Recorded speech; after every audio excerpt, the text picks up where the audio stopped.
Have you ever felt the painful shift when a woman loses interest, and no matter what you do, it seems like nothing can bring her back? It's a frustrating experience that leaves you wondering, what went wrong? Often, we tend to overthink, chase, or try to fix things in ways that only push her further away. There's an old saying, desperation is the enemy of attraction. And it's true, when you react out of desperation, you risk pushing her even further. But here's the thing, there is a simple yet powerful strategy to regain her interest. In this video, I'm going to show you exactly what you need to do when a woman starts to pull away. Stick around till the end, because I'll be sharing the one thing you can do to turn the situation around and reignite that spark. You don't want to miss this. Understanding the signs that she's losing interest. Sure, let's talk about something that I think a lot of us have been through, that moment when you start sensing that a woman you're into might be pulling away. It's subtle at first, right? You don't always get a clear, "I'm not into this anymore," but you can feel the shift. There's this growing gap, a kind of emotional distance, and you're stuck wondering, what happened? It's confusing, it's frustrating, and honestly, it can make you feel kind of powerless. So, how do you even know? It's not always about the big, obvious signs. Sometimes it's the little things that add up. You've probably noticed that her replies to your texts are shorter or take longer. Maybe she's not initiating plans anymore, and when you try, it feels like you're pulling teeth just to get her to show any excitement. It's almost like you're the only one still investing in the connection, and it's a lonely place to be, isn't it? One thing that really stuck with me during a relationship I had a while back was the change in energy when we spent time together. Initially, we would talk for hours, laugh at silly things, and share our dreams. But over time, those moments became fewer and far between. I remember thinking at first, maybe she's just busy, or she's going through something. But after a while, I realized it wasn't that. It was that her interest had shifted, slowly but surely. She was no longer present in the relationship. And that lack of presence? That's a huge sign that things are changing. She may not be saying it outright, but her body language, her distractions, her lack of engagement, it all tells a story. It's also important to consider how she responds to your emotions. In the beginning, when you share something personal or emotional, you feel like she really listens, right? She validates your feelings, asks questions, gives her support. But when she starts to lose interest, those conversations feel one-sided. She might nod politely, give a quick "that's tough" or "I get it," and then move on. It's almost like you're talking to a wall, and that's when you know something is off. Another clue is how often she brings up future plans. When things are going well, she's thinking ahead, talking about vacations, future dates, or even just casual plans. But when interest starts to fade, those conversations become more difficult to have. It's like she's not seeing a future with you anymore. You'll notice her hesitation when you talk about plans down the road, and her responses will feel non-committal. I came across a quote by Brené Brown once that I think perfectly sums this up. The opposite of connection is not disconnection. The opposite of connection is indifference. And that's what starts to happen. It's not like she's necessarily being mean or cutting you off. It's more that she's lost the emotional investment, and what you're left with is this growing indifference. She's not eager to connect like she used to be, and that's a hard pill to swallow. But here's the thing, you can't force someone to feel something they don't. It's about recognizing those signs early and deciding how you want to handle it. Do you fight for the relationship? Or do you let go and redirect your energy? Either way, understanding these signs helps you decide what's best for both of you. You deserve someone who's just as invested as you are. And, in a way, so does she. It's easy to get lost in wondering, what did I do wrong? But often, it's not about you. People change, feelings evolve, and sometimes it's just part of the journey. Don't take it personally. Instead, learn from it, grow, and move forward with a clearer understanding of what you need from future relationships. So, yeah, recognizing these signs is tough. But the real challenge is figuring out how to handle it with grace, for both you and her. The power of self-focus and personal growth in regaining attraction. Let's face it, when things aren't going well in a relationship, the first instinct is usually to try harder. You start asking yourself, what can I do to win her back? And sure, you might even try to play the game, being a little extra, maybe even a bit desperate. But here's the thing, desperation is never attractive. I've been there, trying to fix things by pouring more energy into a relationship that's already losing steam. I'd send those extra texts, initiate more plans, try to be the guy I thought she wanted. But it never worked. And, to be honest, it felt like I was just drifting further away from who I was, trying to please someone who was already slipping away. What I didn't understand at the time was this: the most powerful thing you can do when a woman loses interest is to focus on yourself. Yes, it sounds cliché, but hear me out. Self-focus doesn't mean self-obsession. It means making yourself the priority again. When you stop pouring all your energy into the relationship, you start redirecting it toward things that make you stronger, more interesting, and more authentic. You work on your growth, physically, mentally, emotionally, and that's the thing that, paradoxically, makes you more attractive. I'll never forget a moment I had when I realized I was losing myself in a relationship. It was a relationship where I was constantly worried about how I could make her happy, how I could be there for her, and how I could make sure things didn't fall apart. But one day, I looked in the mirror and didn't recognize the person staring back at me. I had sacrificed too much of my own identity, and I was so focused on her that I forgot about me. It was a wake-up call. Here's what I learned from that. The key to regaining attraction, whether it's from her or anyone else, is personal growth. When you start improving yourself for your own sake, not to get her attention, things begin to shift. You start taking care of your body, pushing yourself intellectually, setting new goals, and finding passions that fill you up. You become the kind of person who doesn't need external validation to feel good about himself. You start living your life with purpose, and that's magnetic. Psychologically speaking, this is backed up by something called self-expansion theory. It suggests that the more we grow and develop as individuals, the more we're able to share and connect with others. But it starts with you. When you take responsibility for your own growth and happiness, you stop relying on her to validate your worth. You know that you're enough, with or without her. And, here's the thing, when you shift your focus inward, it does change how she sees you. People are drawn to those who are not needy, who have their own lives, who are confident in their own skin. When you're not constantly chasing after her affection, you'll notice that she starts to see you in a new light. It's almost like the role reversal. She starts wondering what you're doing, what's keeping you busy, why you're not always available. But don't do this with the expectation that it will automatically make her fall back in love with you. This isn't about manipulating anyone. This is about you rediscovering your worth and becoming the best version of yourself. It's about regaining control of your own life, and maybe even finding a new sense of joy, freedom, and peace, whether she comes back or not. I came across a quote from Tony Robbins that really resonates with this idea: the only limit to your impact is your imagination and commitment. When you commit to your own growth, whether it's fitness, learning a new skill, or just becoming more self-aware, you begin to create a life that is rich, fulfilling, and full of potential. And that's the kind of life that naturally attracts the right people, including the right woman. So, if you're in a place where you feel like she's pulling away, don't panic.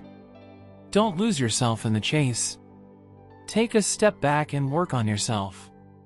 Get stronger, get better, and most importantly, get back to being the person you were always meant to be. You might just find that the attraction isn't gone, it was just waiting for you to show up as the best version of yourself. How to communicate effectively without being needy or desperate. Alright, let's talk about something crucial when you're navigating those moments where you feel a shift in the relationship: how to communicate without sounding desperate or needy. I've been there, my friend. You start to notice the distance, and suddenly, your mind spirals. Is she losing interest? Should I text her more? Call her? What should I say? And then, before you know it, you're typing out a message like you're desperately trying to win her over. Sound familiar? Been there, done that. I've sent those texts that felt like a last-ditch effort to hold onto something slipping through my fingers. But here's the kicker: when you communicate from a place of desperation, it's not only unappealing, it's also unhealthy. And the truth is, no one wants to be with someone who feels like they need them to feel validated. I'm going to be honest with you, trying to force communication when the other person is distant never works. It only makes them pull back further. So, how do you communicate effectively without sounding like you're clinging to a sinking ship? First off, it starts with self-awareness. Recognizing your own emotions is key. Why are you feeling this way? Is it fear of rejection? Fear of being alone? The first thing I learned was that I needed to figure out why I felt the need to communicate constantly in the first place. Was I insecure?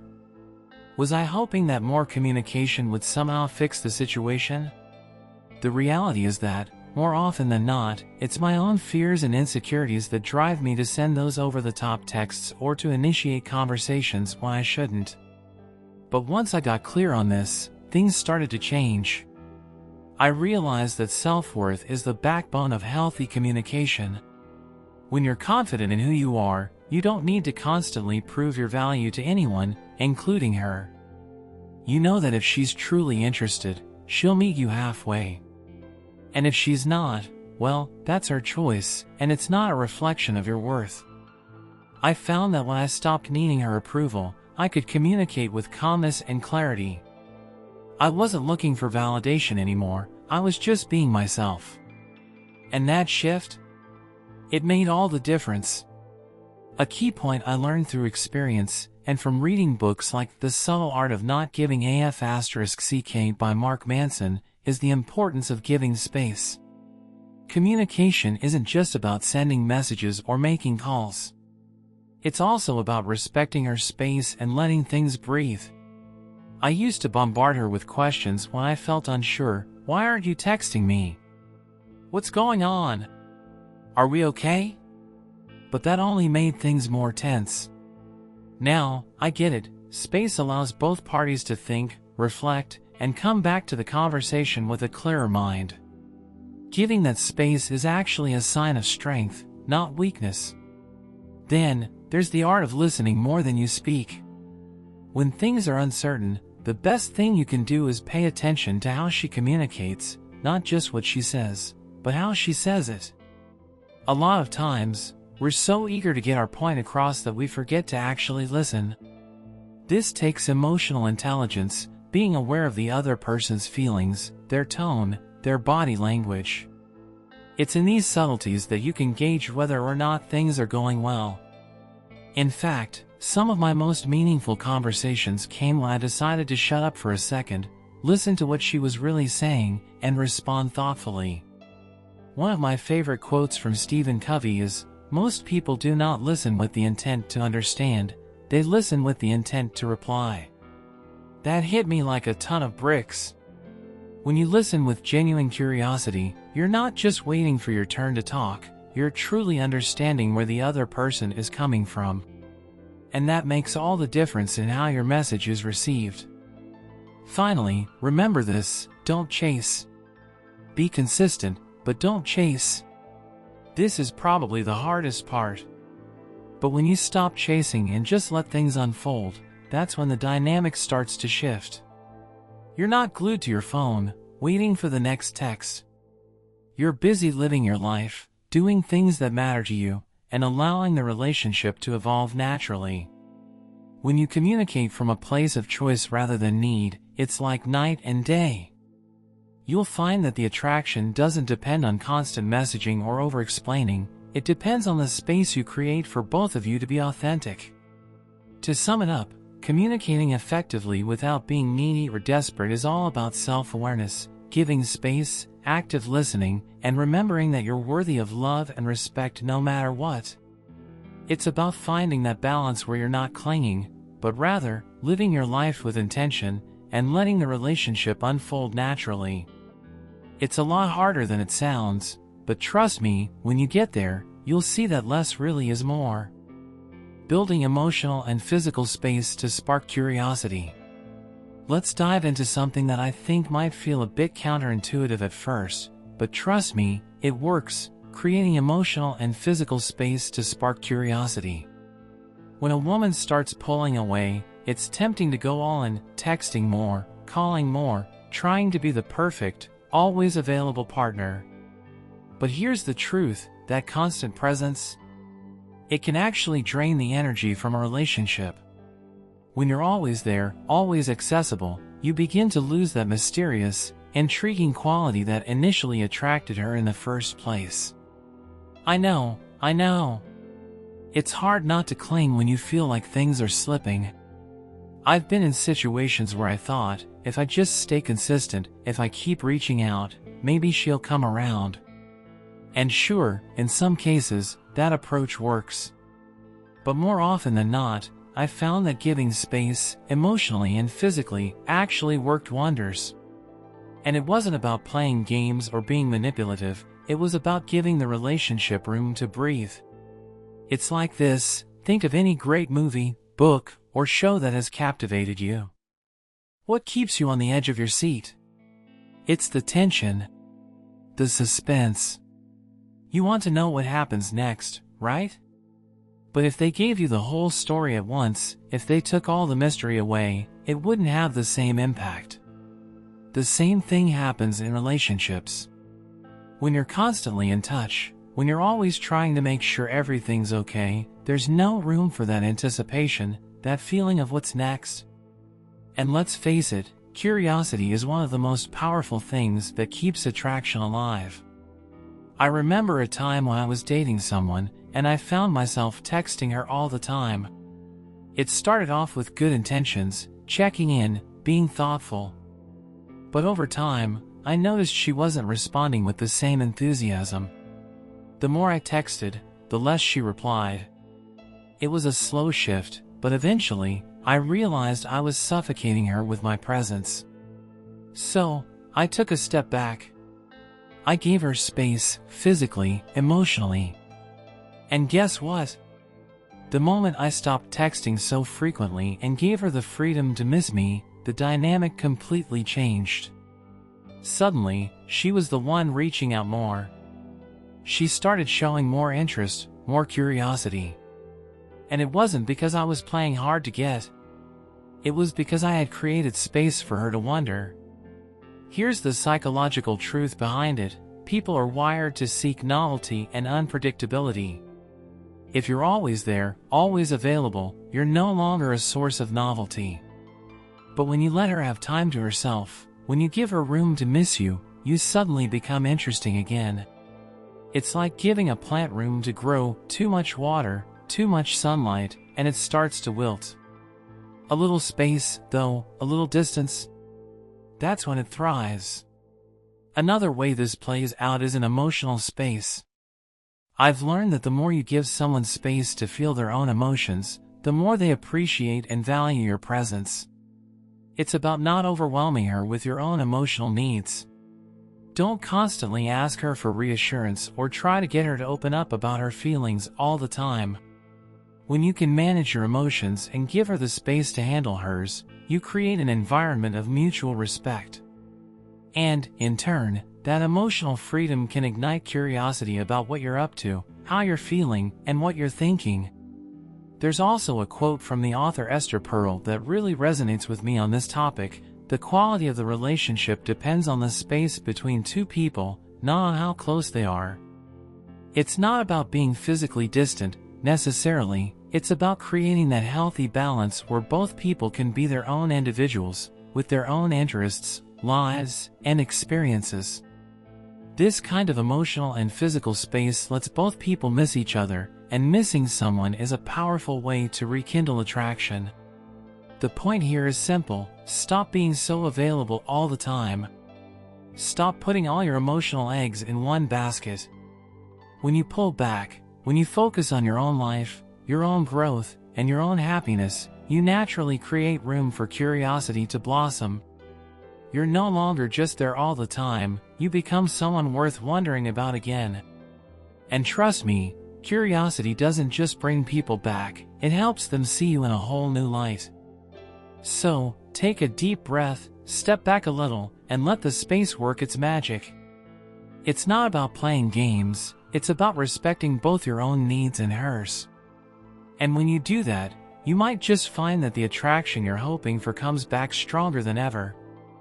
The importance of maintaining your own life and goals outside the relationship. Let's talk about something that might feel a little uncomfortable but is absolutely crucial: keeping your own life and goals separate from the relationship. I know it's tempting to make her your whole world when you're in love, but here's the thing: you need to have your own life. Your own passions. Your own sense of purpose. If you don't, you risk losing a part of yourself in the process, and honestly, that's the fastest way to push someone away. I learned this the hard way. A few years back, I was in a relationship where I'd gotten so wrapped up in the idea of us that I put all my dreams on the back burner. I'd drop my hobbies, push my goals aside, and, in a way, I became the relationship. But over time, something started to shift. I could feel her pulling away, and I couldn't quite figure out why. I'd give all my time to her, trying to make sure everything was perfect, but I wasn't giving anything to myself. And eventually, I realized that by neglecting my own growth, I was unintentionally making myself less attractive. Why? Because I didn't have anything interesting to offer beyond us. I'd stopped being the person I was before the relationship. This is where the concept of self-identity becomes super important. You've probably heard it before, but it's worth repeating: you can't lose yourself in a relationship. You have to have a life that exists outside of her. You need your own hobbies, your own career aspirations, and your own friends. When you do that, not only does it make you more interesting to her, but it also ensures that you're never putting all your emotional eggs in one basket.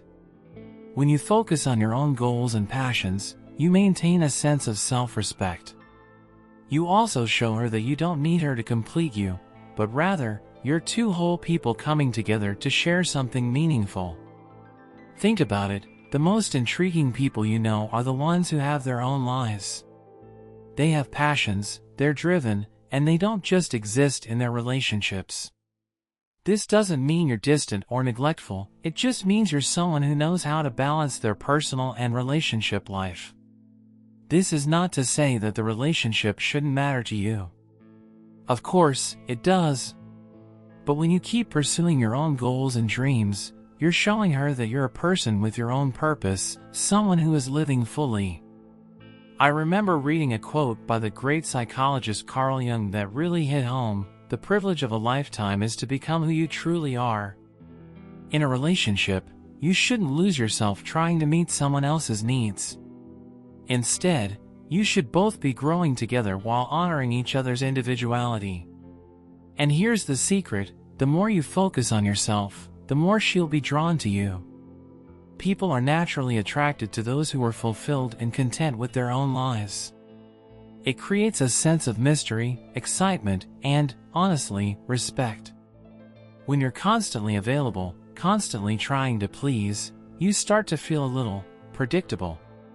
But when you're busy working on something that excites you, whether it's a career goal, a fitness milestone, or even a personal hobby, you become that much more interesting. You've got your own thing going on, and suddenly, she's curious about what you're up to. But this also means setting boundaries. It means protecting your time and energy so that you don't become emotionally dependent on her to feel happy.